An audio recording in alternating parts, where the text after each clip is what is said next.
we can get Okay. started. Yeah, that sounds good. All right. Well, welcome everybody. I'm excited to be here again today. We do this, once a month, and we do this to bring value to, all the people that are actually out there listening, and they're interested in learning the different tools and different things that are out there. This particular one was a bit unique, and the way we came up with the concept here was that, just as owner of First Option, and being in the industry for 20 some years, I do a lot of training, and that's both internal with my own folks, as well as externally with anybody else that's interested in just learning. And one of the areas of expertise, I guess, just that I've built over the years has really been understanding the P&L, and the actual branching model. Just a little bit about me. I actually joined the industry as on the mortgage brokerage side, and started my own first mortgage brokerage when I was 25 years old in 2005. Those of you that have been in the business long enough kind of know what 2007, 2008 brought. We were able to hang in there and get through those rough times. And then eventually a merger happened where my brokerage merged into First Option Mortgage. And then later down the road, I had the opportunity to purchase or buy back shares of First Option Mortgage. And today, what we've done with First Option Mortgage is really created a somewhat of a hybrid model between the mortgage broker side and the mortgage banker side. It's when a broker wants to run their own business and really, have autonomy and control over everything, but they still want the compliance umbrella of a larger lender, just to avoid things like audits and things of that nature, right? And so this is kind of how we came up with the model that we've got.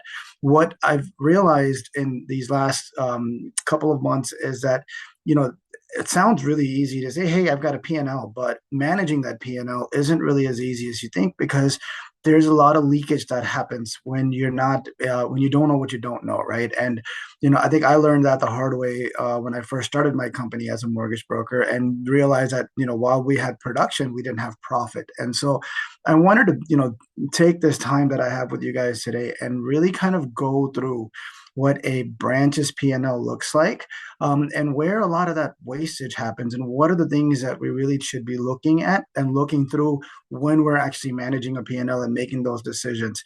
It's not an easy responsibility, right? Because at the end of the day, you've got to make a lot of decisions in terms of how, what your tech stack looks like, what your process flow looks like, what your staffing looks like, which vendors you're using, and everything adds up, right? And so at the end of the day, if you're not making money, then what was the point of what we just did? And that's why today what I'm going to do is kind of run you guys through just a basic pro forma of a branch. And then at the end of the actual presentation, I'll show you guys the actual numbers that actually match up with what we're going to talk about. All right. Um, Real quick before you get started, too, the Q&A panel is open. So if anyone has questions throughout Alvin's presentation, go ahead and drop it in there, and we'll make sure they get answered before the end of the webinar. Yeah, perfect. That sounds good. All right, let me get that next slide. All right, there we go. Again, just a little bit of who I am, managing partner here at First Option Mortgage. Actually, 23 years of experience in the mortgage industry, with a lot of a passion for education. And I think I developed that just by going through the School of Mortgage Banking classes and really being involved in co-ops like Lenders One and the MBA.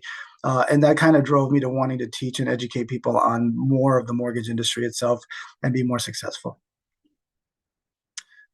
All right. Perfect. Thank you.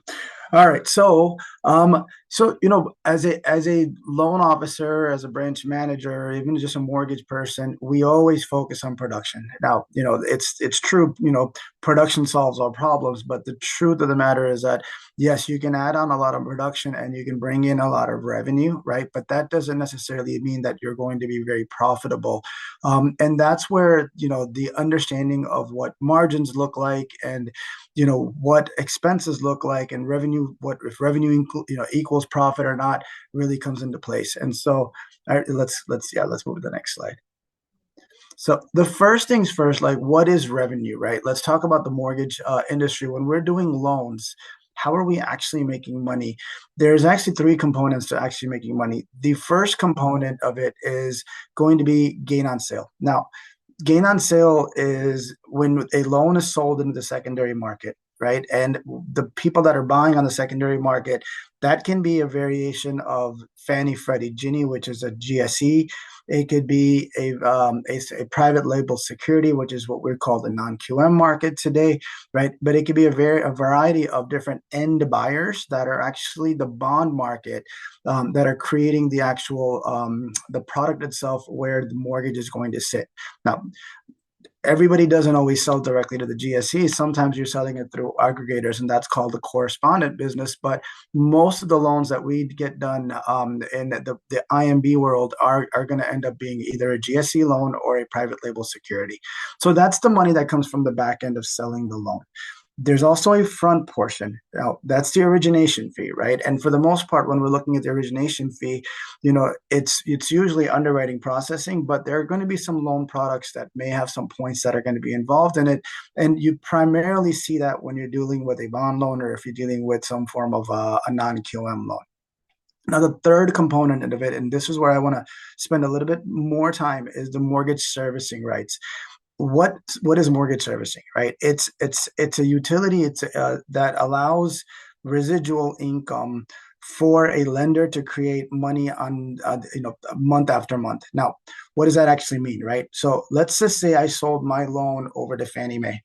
Okay, now the bond part of it is sold, but if I maintain the servicing, then Fannie Mae will pay me a portion of that loan, and usually it's a basis point every year to be able to service that loan.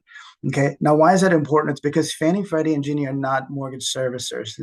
They depend on whether it's an independent mortgage banker or an independent mortgage servicer to actually do the servicing, and there's a lot of compliance portions to that as well. Now, that doesn't mean that every independent mortgage banker is going to want to service a loan, right? Like that in itself is its own business that's out there. And so a lot of lenders will sell their loans as service release premium as opposed to service retain premium.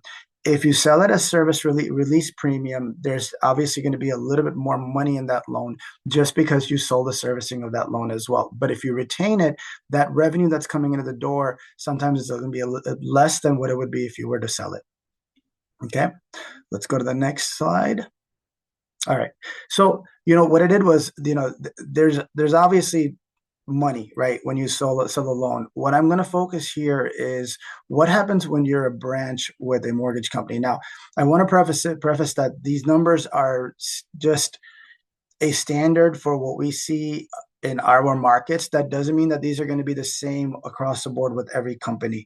Most companies will allow you to set your own margins. And for example, right, if your operation is in California, maybe these numbers are going to be different because that market is very different. The competition is out there. There's different. The loan amounts there are going to be different. And sometimes people want to set their margins based off of, what they're making on a per transaction basis versus what they're making on a just in a basis points basis. But for the sake of illustration, I wanted to put some numbers out there just so you guys can see what a branch's standard or typical margin looks like in a market, say like Georgia, just because we're here in Georgia.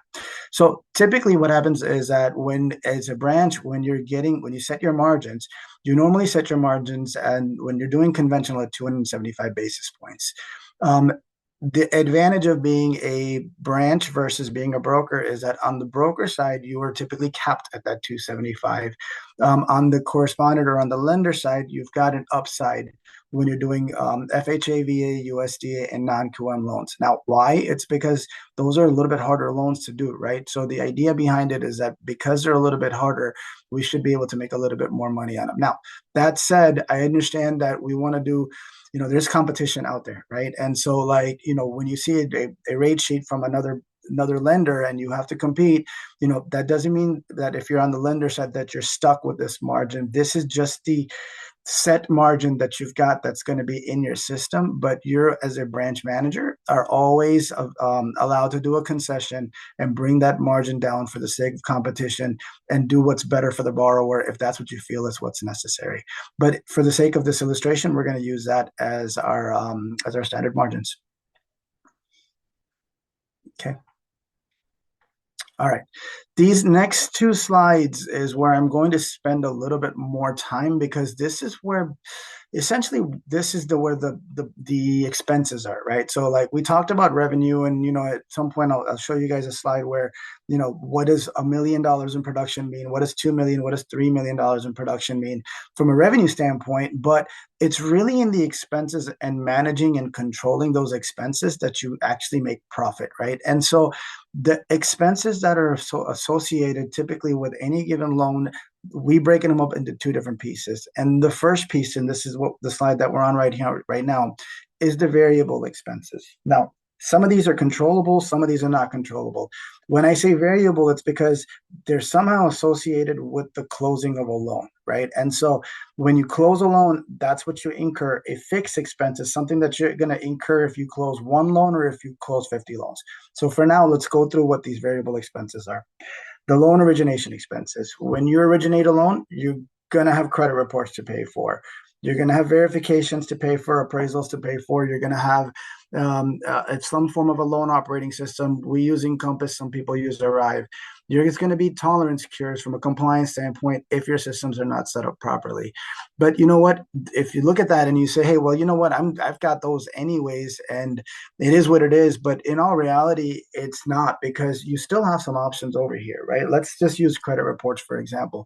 We've all seen credit report fees go up drastically over the last couple of years, right? And the fact that the credit report fees are going up, we don't have control over, but how we actually structure our credit reports, we do have control over. And I'll talk a little bit about that. A lot of repositories or credit resellers now give you an opportunity to set your credit price for a soft pull. They set your credit price for a hard pull, a tri-merge, and then a bundle at the end that's passed down to the customer.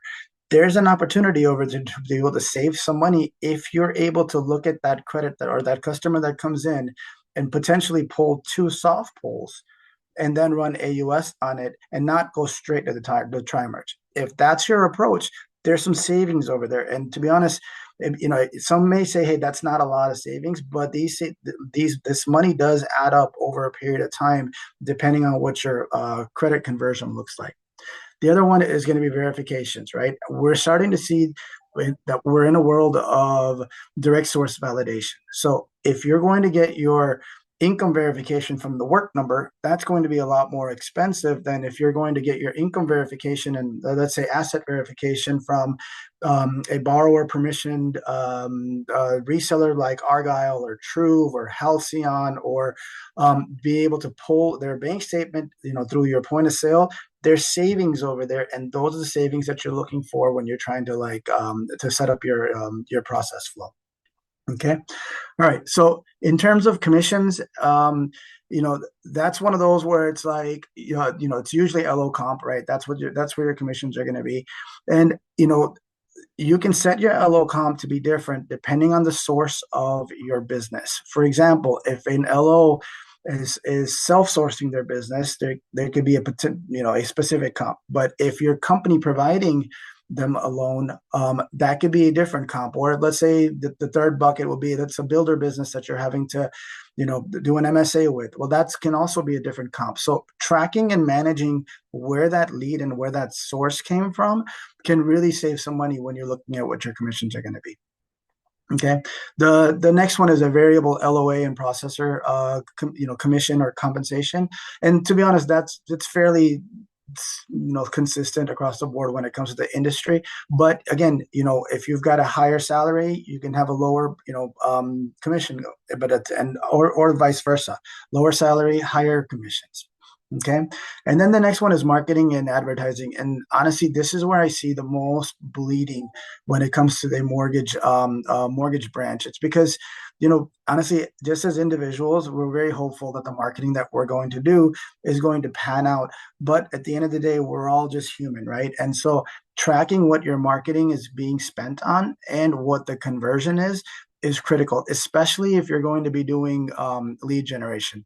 Now, there is a difference between branding and lead generation, right? Like if you're going to put up some sort of a billboard, or if you're doing something inside of a magazine, you have to have a realistic expectation if that's going to actually make your phones ring, or is that you branding yourself in the community that you're in. Alternatively, if you're doing Google ads, which are very expensive, right? Or if you're doing social media ads, those leads that are coming in there, what's the conversion on those leads? That's really important to be able to figure out. How quickly are you able to get in touch with that consumer, or are they getting cold because when the lead comes in, nobody's available, and now your conversion goes down. Being able to track that is critical, and knowing that whether your advertising and your marketing is actually working or not. And one thing I will tell you is that I really urge you, like, use the technology out there that's available to make the most of the lead generation that you're going. And for example, what we use is we've got a tool which is a voice agent that it's an AI agent that actually catches the lead at the point of entry, starts and nurtures the conversation, and then does a live transfer to our loan officer. All it really does is, to be honest, it helps us with a better conversion. And you never know which lead it was that the AI converted that actually turned into a loan, while the rest of them just went up on the top of the sales funnel. Okay.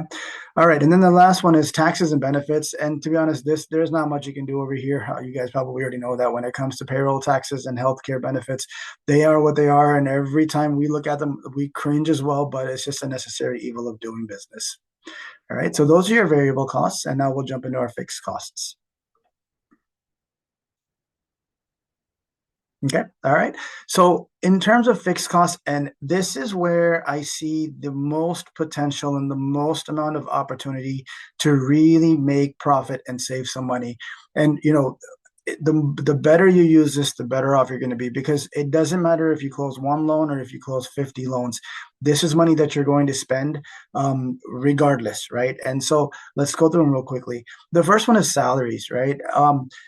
If and I'm not saying that you don't need a support team. You need a great, you always want a good support team. You want to make sure that your customer is taken care of, but you have to be cognizant of how many processors and LOAs you've got. If you're averaging, and again, we're a seasonal business, right? So if you're in a month of July, and that's your best month, and you've got 8 to 10 loans closing, but in December, that's not such a great month, and we are seasonal, and you've got 2 to 3 loans that are closing. And again, I'm just using that as a number, using it, just a branch number.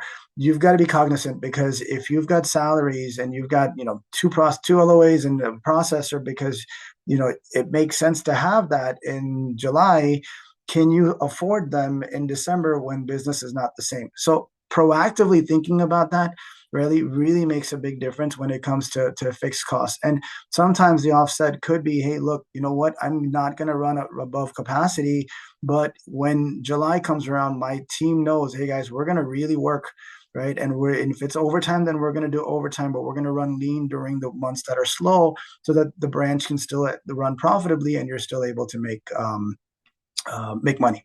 Okay. The next one, and this is where I feel is really, really critical. And even as a company, as First Option, we've made some strides in this area when it comes to offices and rent. Pre-COVID, like, let's just say 10 years ago, we as a company were set up more like a call center and a consumer direct organization, and we would run tons of advertising. And for those of you, if you're from Georgia, you may have even heard some of our advertising. But to do that, I needed to have a big office, and I needed to have a call center, and I needed to have loan officers that were sitting there taking phone calls. Post-COVID, that mentality shifted. Now it's like, do I really need $16,000 a month in rent, or am I good to have a shared space, or am I good to work from home? I've got branch managers that work from home. I've got ones that work in shared spaces. We've got smaller spaces as necessary, but rent is not the area we want to spend our money in, because at the end of the day, that money is not going back into our pocket. And to be honest, with technology today, right, we've got so much flexibility to be able to just with Teams, webinars, and things of that nature, and just using what is it, Teams, to even transfer documents. We don't necessarily need to see people face to face. Now, that said, I do understand that different communities may work differently, and so you may need some space as well, right? But be flexible with it, and don't just pick it up as a ongoing fixed cost that's extremely, extremely high. Okay. The next one is data and communications. That's one of those where it's like, okay, do I really need this? And I do, you do, but these are not expensive, right? So things like data and communication or license and taxes, these are going to be your fixed costs that you're stuck with anyways, right? And office supplies, if you've got an office, those are things that you're stuck with anyways. But the good thing is those are not the ones that are going to break your bank. All right. And then the next one is travel and entertainment. And that's again one of those where, I'm a big believer in education. And so if you are going to conferences and you're going out to do, lunch and learns, just calculate the value in it. Just know that, hey, if you're going to go to the conferences, set that budget, set that uh, expectation for yourself up front in the beginning of the year and adjust it as the year goes by. If you're having a great year and you've got bigger budgets for it, that's great, right? But if it's not such a great year and you really want to kind of hone down on that and say, hey, you know what, let me bunker down a little bit until the market gets a little bit better. That's also not a bad idea because again, it's a cost, right? So it's not going to put money back in your pocket. And again, you know. Again, I'm a big believer in education, right? So don't take that the wrong way, but just know that just look for the value in what you see. All right, last slide. All right, guys, and this is our last slide, and this is an example of a true pro forma. And what we did here was that it's really not on the left side of it. What you're going to see is top line is going to be different loan products with margin. Then you're going to see what kind of revenue that brings in. Then you're going to see what those variable expenses look like and then fixed expenses. And notice that I, by design, left those fixed expenses extremely, extremely low, right? Because those are pretty much, they're very controllable on our end of it. Then what we did was we, just took 3 different months. And again, it's 3 different months of 3 different volume sets. I believe it says 1.4, 2.8, and 4.2 in terms of what the volume looks like. I went ahead and I even mixed up the product mix and said, all right, we'll do some conventional, some FHA, some VA, some bond loans, right, and some non-QM stuff, just to demonstrate what one of these the pro formas can look like. I took the margins that I'd shown you guys earlier on in the presentation, and we did the math, right? And so what we've got now is branch revenue, and as you can see that 3 different months, 3 different volumes, what that revenue looks like. We plugged in the variable costs. Those are the ones that, again, we can keep them tight, but they're still going to be associated with every loan. I've got in there LO comp of 135 basis points. Now, I didn't put in a lot of support in there, right? And so that's the part where, again, we get to make a decision. Do we want to outsource our processing? Do we want to hire a full-time processor? When you're running your own business and you're running your own branch, those are the decisions that you have to make, right? And so, in this particular example, I said, okay, you know what, we're going to keep that zero. So, just so that you can see what happens when you don't have those costs. But again, at the end of the day, take it out of the bottom line because you're not going to be able to run your business without having a good, solid team. But the key is not to overload yourself with people and be cognizant of where you're spending your money. So once you take out the variable expenses and don't have a ton of fixed expenses in there, you can see the net profit of just a potential branch at those 3 different volume sets. Again, I'll emphasize that as your volume goes up, you will need help. Make sure that you do have the help that you need. But this just demonstrates what kind of business opportunity running your own branch has when you've got production. And I will say, 1.5 to $2 million is probably the minimum production that you need to successfully run a branch, right? Just because you still have to have a little bit of room to be able to do things like marketing and whatnot. All right, guys. So that's what I've got in terms of this presentation. I know it's a lot of numbers. And so what I will urge you guys, we'll do probably some sort of a follow-up email in this case. If you want to deep dive into understanding these numbers further, right? Or if you want to plug in your own production and say, hey, Alvin, what does this look like if this was my production? There's going to be a Calendly at the bottom of my email for you to set up a one-on-one appointment with me. And then I can run through this with you just in it. And again, we'll do a deep dive. The other thing is also, as a company, we do a ton when it comes to lead generation and marketing. So if you want to talk about that and kind of understand if this was your branch, what would marketing expense look like and how could it drive business? Here to do a one-on-one with you over there as well. And lastly, leave you guys with August. We're doing an in-person webinar here in Atlanta, and we'll start. You'll start seeing some of those advertisings come out, but we'll also email you guys and send you guys an invite. So I hope to see you in person, hopefully next month. All right. Thank you guys. Have a good day.